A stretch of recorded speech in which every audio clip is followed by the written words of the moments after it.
again, everyone. So I thought it might be a nice idea to follow up with what I was speaking about in my video last night, particularly around the Workhorse group share position I was holding. So as expected, it did jump out of the gate last night, and I did sell off, not my whole position, but about 2/3 of what I was holding at around the, what was it, 17.30. At 17.30 I sold it, and it got up to about $18, but then it started to drop quite quickly. It fell down to close to the high 15s, but I bought back in, and I now hold a bigger position in at 16.30. The stock, much like the rest of the market yesterday, was quite choppy. It was going up and down. Did cross the $18 mark again at some point, but it finished off closing at 16.90. What was interesting for me, I think, is that among the other meme stocks, this was one of the few that ended up in the green last night, and still closed up about 9% higher. So I think it sort of still validates that idea that there is a bit of a squeeze going on with Workhorse Group.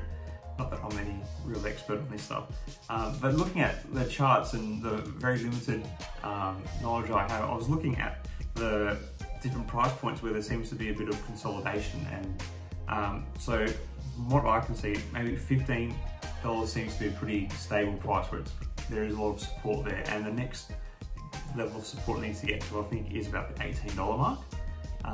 And so it did tease that a little bit last night, crossing over it twice, but couldn't consolidate around the $18 mark. Beyond that, there is another one around the $20 mark. Now, I think if it gets to the $20 mark, that we could potentially see a big jump to as high as, you know, $28. So, and I think that's what the short sellers are really dreading, is that if the price does get up to this high. So it'll be really, really interesting to, you know, keep watching this over the next couple of days. So I looked into the short data, and it actually, the number of outstanding shorted shares for this has actually decreased slightly. It was at 41.79%, and now it's down to 40.21%. So does that mean that some people who had short positions are getting a little bit nervous? I don't know, it's not 1%, it's not a huge change, but it could be an indication of potentially what's coming. Some people are hedging their bets and just wanting to cash out now in case the share price does keep going up. Also regarding Workhorse, something else which is worth noting is that the company does own a significant share in another EV vehicle company called Lordstown Motors, and they're not going very good at the moment. So Lordstown recently came out saying that they don't have enough cash to commence their manufacturing in September, and as a result, their share price has kind of tumbled quite a bit too, and they have also fallen into that category of shares that are very highly shorted. So what goes on with Lordstown Motors can actually have a bit of an effect on what's going on with Workhorse Group.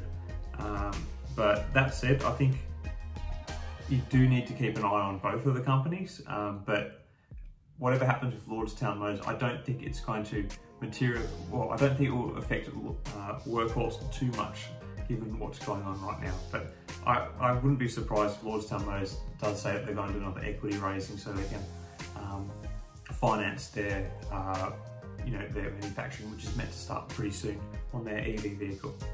The other topic I was talking a little bit about last night, which is worth bringing up again today, is the macro data that I guess the world markets are waiting for to come out of the USA.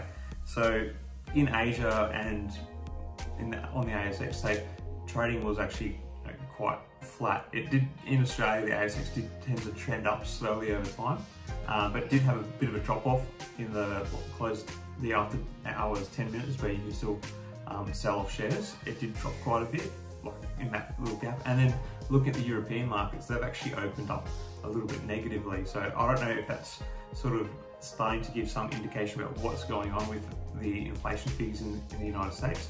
So just to put it in perspective, so the US inflation figure in January was running at an annual rate of 1.4%, which is really low. However, last month's data, it came out at 4.2%, so it just shot up.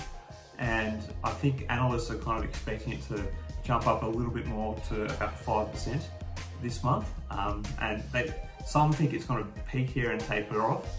I think if it gets a little bit higher, you might see some of the gold stocks start to take off a little bit. And that's what I'm kind of hoping for. I think inflation's gonna be a bit higher than 5%, and I think it's going to still even trend up a little bit higher still. That's my gut feeling. I don't really have much to back up what I'm saying there, but that's what I'm thinking. But I guess what's perhaps more important than what the inflation figure is, even if it is slightly higher or slightly lower than they're expecting, is what is the US central bank, the Fed, going to do about it?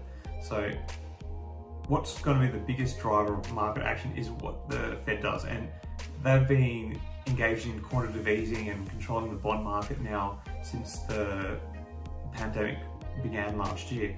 Are they going to stop their bond buying? Because that could potentially really influence markets. So if we do see the higher inflation figure, I think the next thing to keep an eye out for is if the Fed does slow down its bond buying. Anyway, that's all I thought I'd say for this video. Let's see what happens on the markets tonight. Anything can happen. Good luck. I hope you guys all make a bit of money. Take care.